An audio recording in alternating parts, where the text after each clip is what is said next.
Hello friends, welcome to cook with Pragati Vishwa. तो आज हम बनाने वाले हैं पफ पेस्ट्री डो घर पे बिल्कुल आसानी से बाजार जैसा। तो चलिए करते हैं शुरू से शुरू।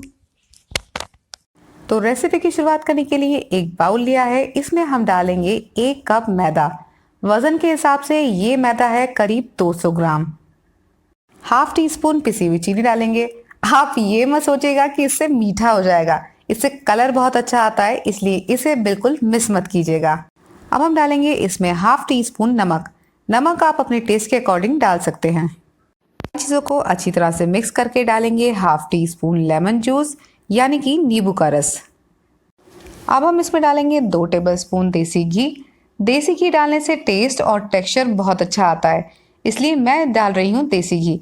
आप चाहें तो इसकी जगह पर 2 टेबलस्पून सॉफ्ट रूम टेम्परेचर पे बटर यूज़ कर सकते हैं, उससे भी टेक्सचर बहुत अच्छा आता है।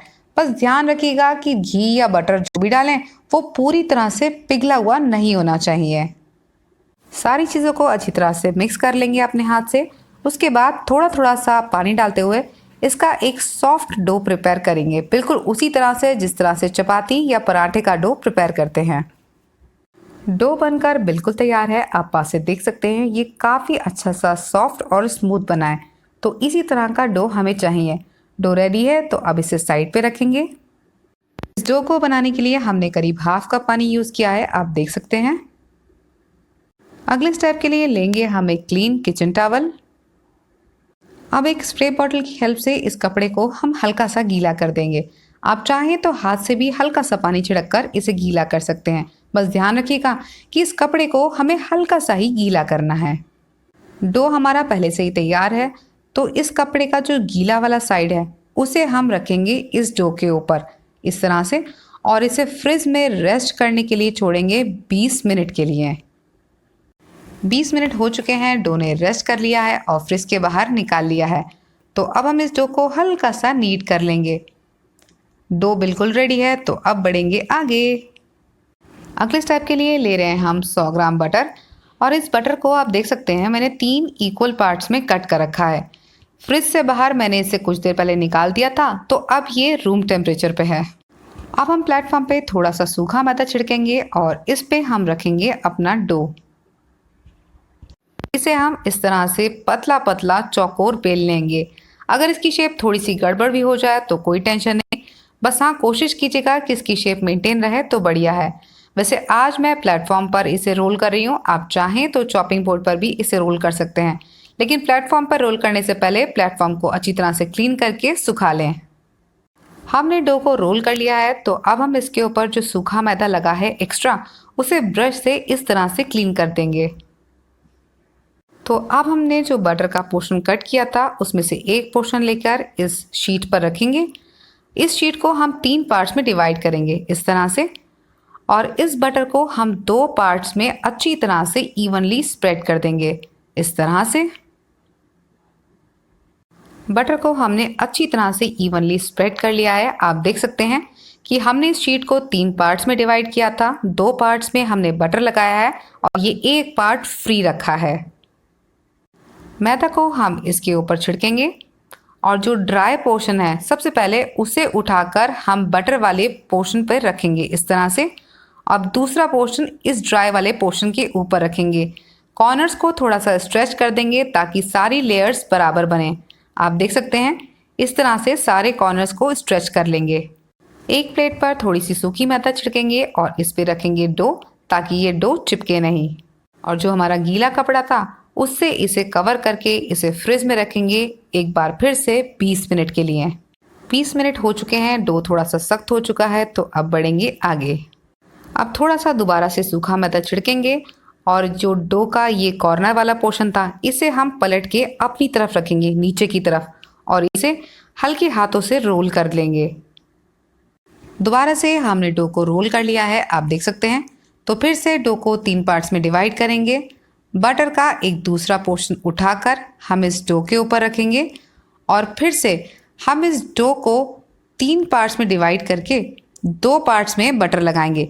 यानी कि पहले की तरह से ही हमें एक पार्ट को फ्री छोड़ना है और 2 पार्ट्स में इवनली बटर स्प्रेड करना है।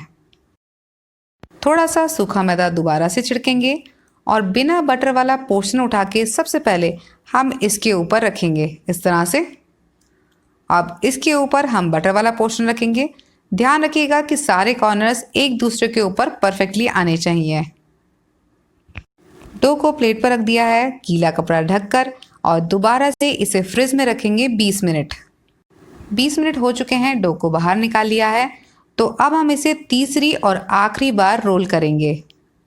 तो दोबारा से प्लेटफॉर्म पे थोड़ा सा सूखा मैदा छिड़केंगे और इस पे रखेंगे हमारा डो और इसे अब हम हल्के हाथों से इस तरह से रोल कर लेंगे। ध्यान रखिएगा कि इस डो को हमें हल्के हाथों से ही रोल करना है। ऐसा इसलिए क्योंकि अगर आप प्रेशर लगाकर इसे रोल करेंगे तो जितना भी बटर है वो बाहर आ जाएगा और अगर बटर बाहर आ जाएगा तो लेयर्स प्रॉपरली खुलेंगी नहीं जब हम इसे बेक करेंगे। तो इसीलिए हम इसे हल्के हाथ से ही रोल कर लेंगे।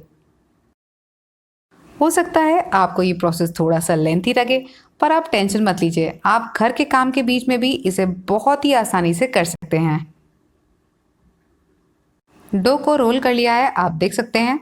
तो अब लेंगे बटर का तीसरा और आखिरी पोर्शन और इसे पूरी शीट पर हम इस तरह से इवनली स्प्रेड कर देंगे। बटर लगा लिया है तो सूखा मैदा दोबारा से छिड़केंगे। अब इसका एक पोर्शन उठाकर इस तरह से सेंटर में फोल्ड करेंगे और दूसरा इसके बिल्कुल पास में। अब स्पैचुला और प्लेट पर जो बटर बच गया था उसे भी हम इसके ऊपर अप्लाई कर लेते हैं। बटर अप्लाई कर लिया है, दोबारा से सूखा मैदा छिड़केंगे और बुक फोल्ड मेथड से इसे हाफ में इस तरह से फोल्ड कर लेंगे। तो डो को हमने प्लेट पे रख लिया है। आप चाहें तो इसे ऐसे भी फ्रिज में रख सकते हैं, पर मैं इसे एक बार और इस तरह से फोल्ड करने वाली हूँ और दोबारा से इस पे हल्का सा गीला कपड़ा ढककर इसे हम कम से कम 2 घंटे के लिए रेस्ट पे छोड़ेंगे ताकि बटर अच्छे से सेट हो जाए। 2 घंटे हो चुके हैं, डो को हमने फाइनली बाहर निकाल लिया है। आप देख सकते हैं ये काफ़ी सॉलिड हो चुका है। पेस्ट्री शीट बनके तैयार है। आप इसे अपनी पसंद की कोई भी रेसिपी अब बना सकते हैं। अगर आप इसे लंबे समय तक स्टोर करना चाहते हैं तो क्लिंग फिल्म में रैप करके आप इसे फ्रीज़र में 1 महीने तक स्टोर कर सकते हैं। तो इस वीडियो को फॉलो करके आप अपनी पसंद की कोई भी मज़ेदार रेसिपी बना सकते हैं। फिर मिलेंगे अगले वीडियो में, तब तक के लिए गुड बाय।